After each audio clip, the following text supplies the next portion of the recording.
Dynamic isometric spine flexion. So, spine flexion, dynamic isometric is a bit of a conundrum because dynamic means fast, isometric means no movement. I'll show you what we're going to do. So I've got a stretch strap here. I love the stretch strap because I've got handles at either end, but then I've got loops all the way through, so it's an adjustable, sort of usable length. But I'm basically going to put my feet through here. I'm going to put my arms through the loops just to the elbows, and then I'm going to pull back into a stretch into spine flexion. So to do that, I'm going to make sure I'm going to tuck my hips under and then pull back.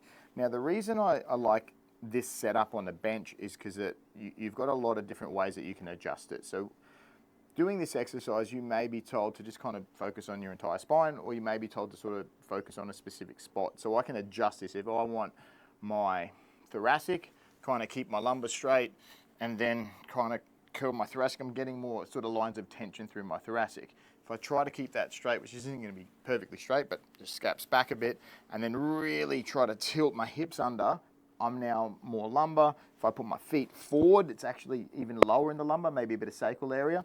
So just have a play around and scan and see if you can find the position that allows you to target the part of your spine that we want to target.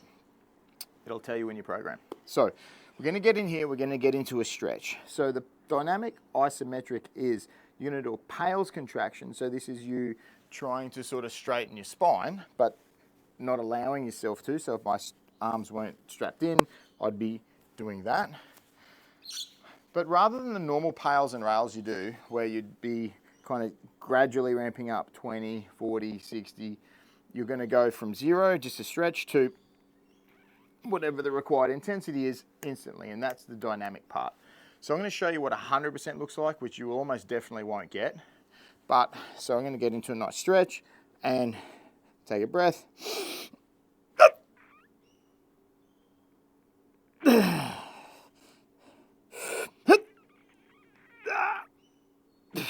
Relax. So what I'm trying to do is just trying to straighten my spine. So wherever you're finding that tension, that's it. So you'll get anywhere between probably 20, 30% to sort of even up to maybe 70 or 80%.